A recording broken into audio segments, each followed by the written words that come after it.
Hello, I'm Walker Goodemo, and this summer I was an intern at the Seward House Museum. My main job this summer was as a docent, giving tours to people around the house. And on the tour we mentioned all the surviving Seward children, Augustus, Frederick, William Jr., and Fanny. But there was one child who really piqued my curiosity, and that was the eldest child, Augustus. Gus was a freak! He was a real weirdo. As an adult, he was almost completely silent, he hated to talk, and he hated parties and company, which was bad news because his dad loved to entertain. And then, as I dug a little deeper, I started to hear some more weird stories, like Gus whipping a turkey to death and literally torturing fish in a barrel. Silent, tortures animals, serial killer much? On top of that, Gus never married. Was he gay? Was he asexual? There's too many questions. With all these questions, I had to set out to find an answer. This is my quest to find out who Augustus Seward really was. This is The Pursuit of Gus.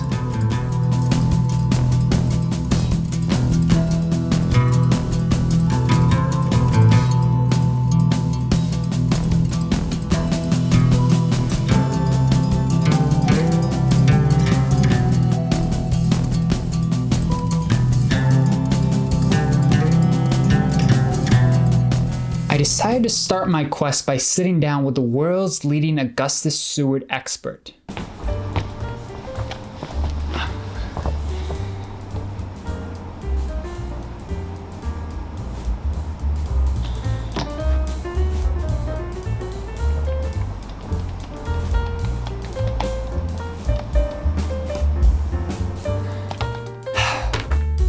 So it turns out there is no leading expert on Augustus Seward. Looks like I'm gonna have to do this myself. So I started by looking through the Seward House Docent Manual. The information there was pretty sparse, but I still got Gus's vital stats. I'm gonna toss it over to the sports team for this one.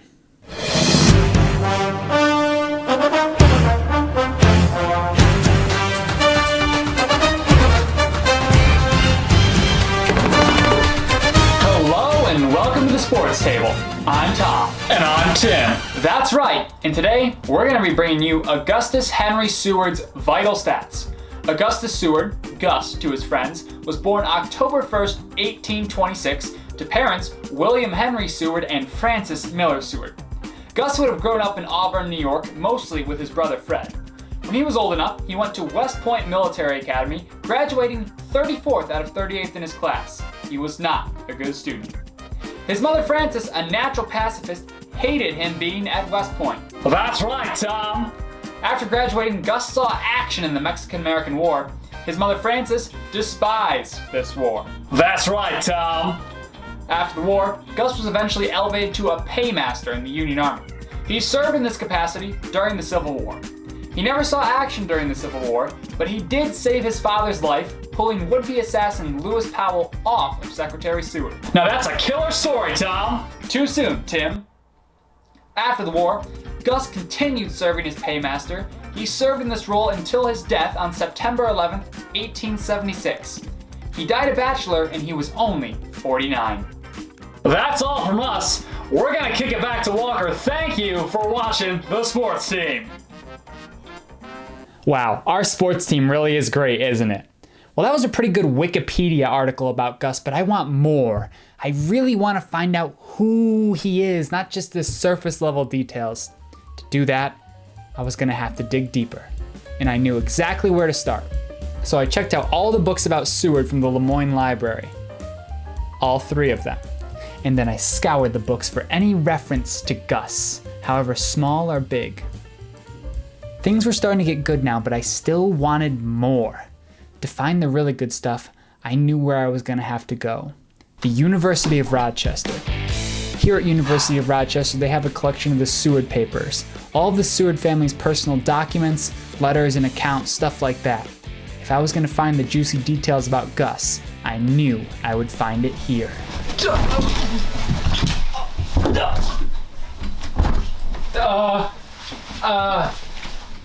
Okay.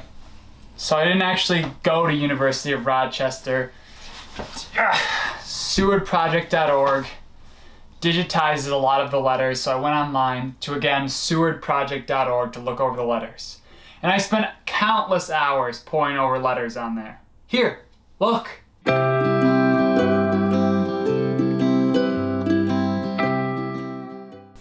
If we want to answer the big questions about Gus, why was he so silent and why was he so strange, we need to look to his childhood. Gus's parents, Henry and Frances, were by 19th century standards not the worst possible parents. They weren't too tyrannical and they both actually seemed to love their kids. But, like all parents, they were flawed. And if I could describe their parenting style in one word each, it would be absentee for Henry and helicopter for Frances. Henry, the more laid-back parent, wasn't really around that much. He was off politicking in Albany or looking after land investments in Westfield, which is near Buffalo. That left Gus to spend a lot of time with his mother, Frances, who was not the easiest woman to deal with. See, Frances was a constant worrier and she was sick a lot. This was a lot for Gus to take as a young kid. His mom always reminded him that death was close at hand and always tried to make him remember how lucky he was to be alive. Quote, "In the midst of life, we are in death." That's tough to hear as a kid every single day.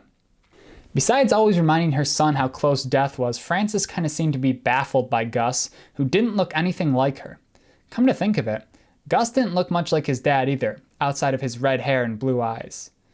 As he got older, Gus's relationship with his mother only got more difficult. When Gus went to West Point, Frances went to war with Gus. At every possible chance, she urged him to resign his commission. "My boy, I know you are not yet graduated, but there is still time to resign your commission. The Mexican War is over, Gus. God has granted you the grace to live through it. I beg you, resign your commission. President Taylor is dead, Augustus. It is a national tragedy. I know he used to be your commander. No one would think less of you. The time is now. Resign your commission." Looking through Gus's childhood, I found some of the first examples of his strangeness. On a visit to his Aunt Lizette's house, he and his cousin Frances came across some paint, and they both decided they would try some. His cousin only tried a bit, but Gus dipped his fingers in a great many times. Yep, our boy Gus ate lead paint. The weirdness doesn't stop there.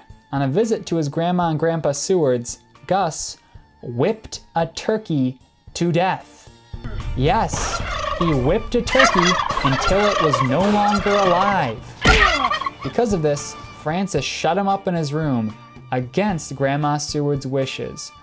"Oh, you can't put Gussie in his room. Look how cute he is. All he did was whip a turkey to death. That's just kids being kids." Gus was definitely a strange child, don't get me wrong, but his childhood wasn't all serial killer stuff. He did normal kid stuff too, like playing newspaper with his brother Fred. Also, on the exact opposite spectrum of his animal torturing, Gus had ducks growing up, and boy was he obsessed with them. Frances wrote in a letter to her sister, quote, "Augustus, I think in the course of the summer, will turn into a duck. He talks of nothing else, sees and hears nothing else."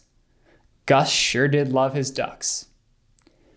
As Gus got older, his weirdness matured like a fine wine into something a little less violent, but no less alarming.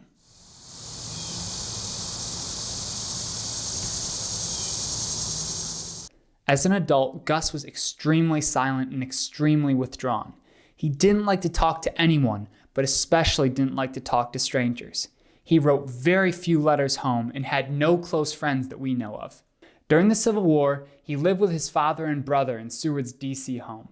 This D.C. home was a hub of Washington's social life. There was endless parties and endless guests, and Gus hated it. He was not in that house a lot. When Gus was at home, he could be found lurking in the back office or in the library with Seward's doves. One of my favorite antisocial Gus stories happened in 1863.